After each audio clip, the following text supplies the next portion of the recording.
meron po siyang banat. Hindi papayag ang Vice Presidente na wala siyang kabanat-banat.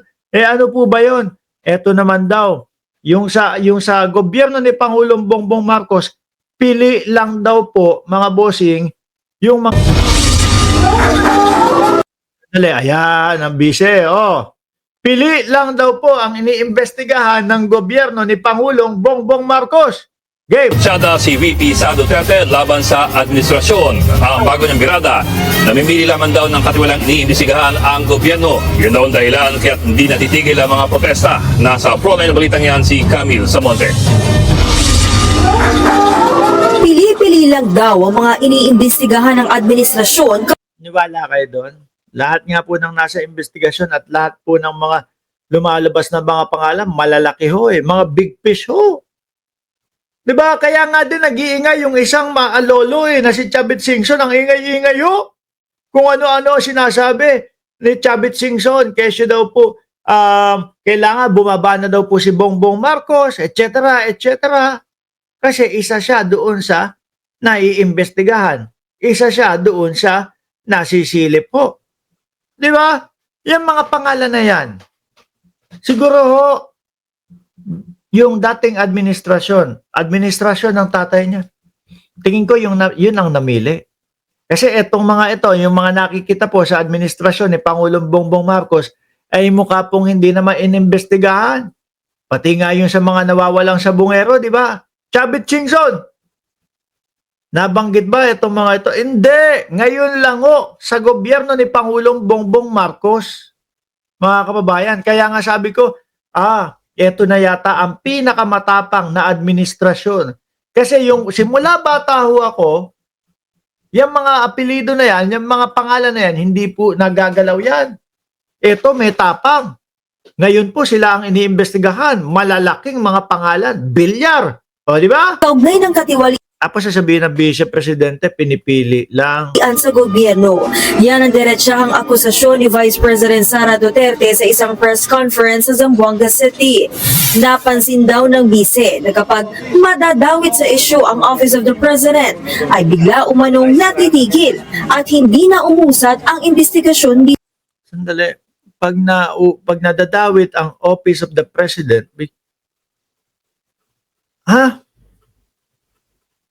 wala naman yata ako nabalitaan na nadawit ang Office of the President.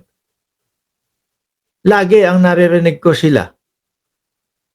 Di ba kaya yung ibang tao sinasabi, mamaya na sa susunod na yan, tapusin muna natin itong mga confidential funds, etc. Di ba lagi sila? Pinipili nila kung ano yung gusto nila imbestigahan. At kung napapansin nyo, kapag medyo Si Martin Romualdez kaninang umaga pumunta doon sa sa ICI ho. Naalala nyo? Si Martin Romualdez kanina ayun. Kaya nga medyo kabado si Chis Escudero, hindi mapakali baka nabanggit daw yung pangalan ni Chis Escudero tatamaan na o merong tatamaan o tatamaan na talaga ang Office of the President, ang administrasyon sa investigasyon, ay biglang namamatay yung investigasyon. Meron ba? Sige nga, dyan sa comment section, paki-educate nyo nga ako. Let me educate you. Ayan, dati yung mga kakamping, di ba? Let me educate you. Sige nga, paki-educate nga ako. Ano ba yung naging investigasyon kay Pangulong Bongbong Marcos na hindi natuloy? O baka naman yung mga ini-issue nyo na may bangag na presidente o etc. etc. O baka naman yung PIDEA leak. Kasi talagang pilit na hinuhukay ng aking utak kung ano yung gustong sabihin ni Vice Presidente na pag-iimbestiga sa Pangulo. Yung PIDEA leak, Diyos ko po naman. Yun lang yung naalala ko. Sablay pa. Yung Morales ninyo, wala. Ayun, mag-isa na lang nag-e-EDSA nun. Siguro napansin niya, wala. Iniwanan na ako ng mga DDS Ayoko na nga. Nag-vlogger na lang. May views, mangilan-ngilan. Nung una, madami, na-enjoy. Paulit-ulit lang, PIDEA leak lang yung kinukwento doon sa kanyang vlog. Ayun, huminto na din yata. Di ba? Paulit-ulit lang Kung nawawala, kung nalilibing, kung nalulubog yung investigasyon. So, ibig sabihin, meron talagang Ano po yun? paki-remind niya ho kami kung anong investigasyon yung sinasabi ninyo, Madam Vice Presidente. control sa kwento. Hindi rin daw tiwala ang bise sa integridad ng Independent Commission for Infrastructure o Oo, mapapunta o hindi si Romualdez o yung iba pa, walang tiwala ang Vice Presidente. Sino po ang dapat pagtiwalaan? Yung kay Marcoleta po? Yung kay Marcoleta na na pinagtatanggol at pinagsasaksakan, pinipili to, wag pilitin, baka dumugo ang puwet ni Jingo, baka ho dumugo ang puwet. Sabi sa kasabihang Pilipino, wag pilitin, baka dumugo. Oh. Yun ang ipipilit nyo, yung investigasyon ni Marcoleta. Hindi nyo po mapapaniwala ang Pilipino na maganda at maayos yung investigasyon niya ICI, lalo't ang Pangulo ang bumuo nito.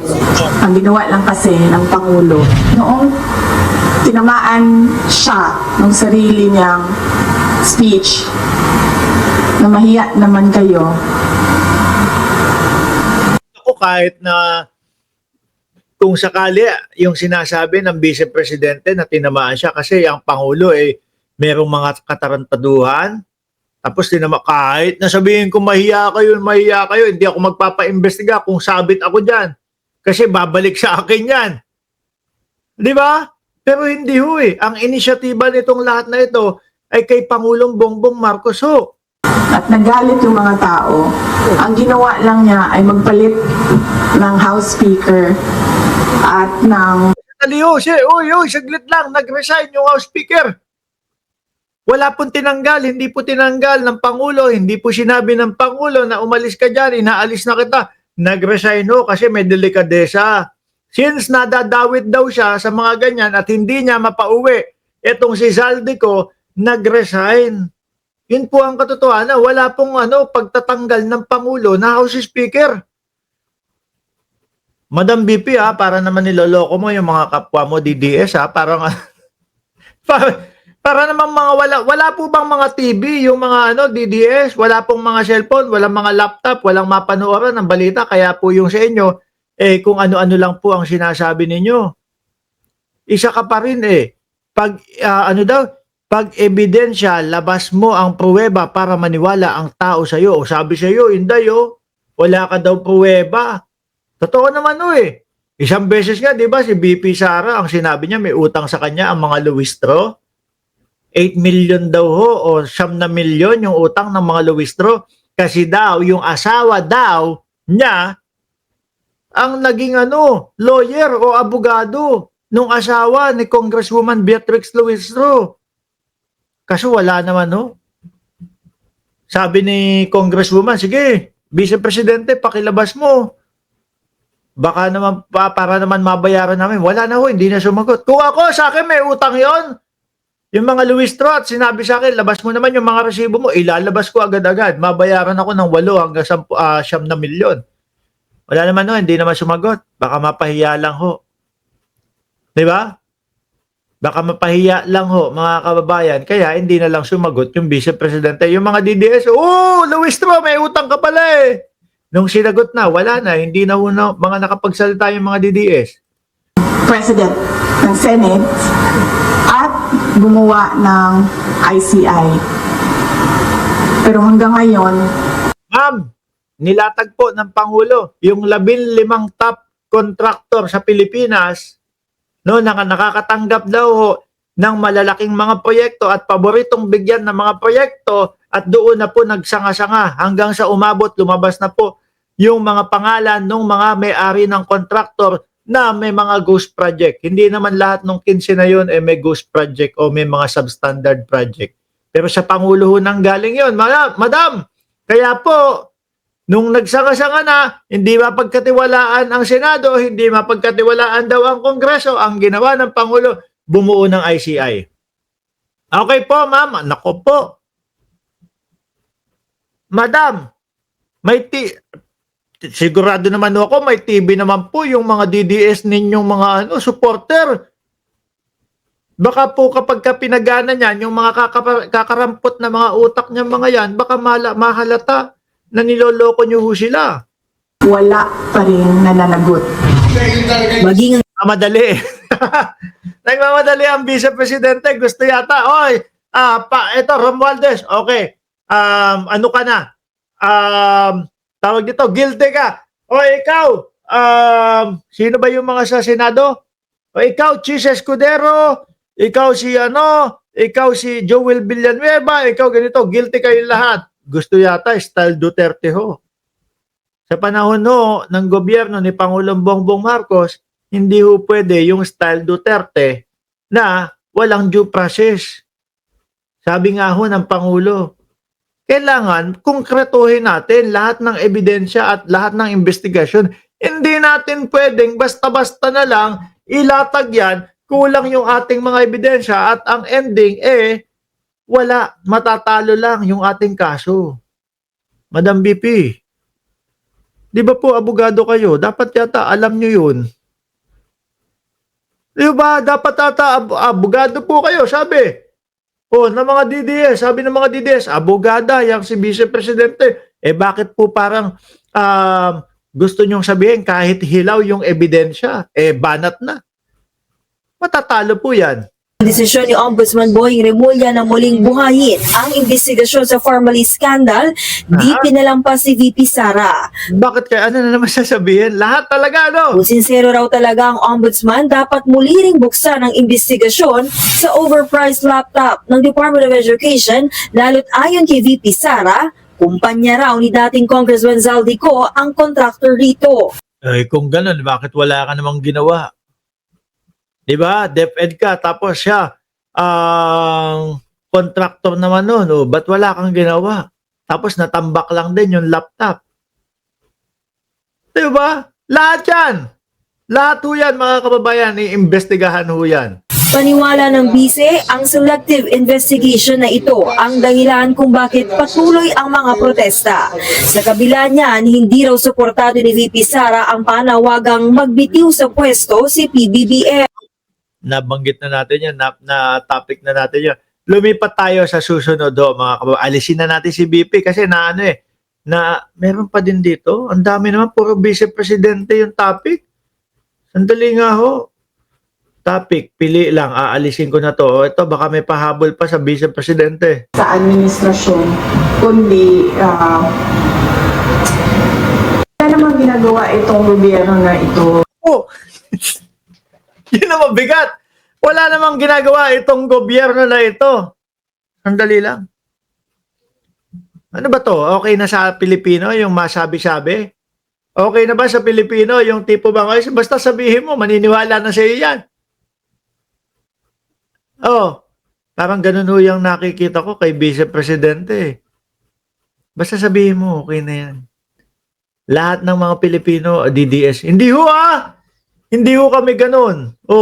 Kasi yung kung sasabihin ho ng Vice Presidente sa atin na walang ginagawa ang Pangulo, bakit tumayo yung mga napakagandang mga pabahay? Bakit ito, yung mga smart housing, agad-agad na ipinatayo ng Pangulo?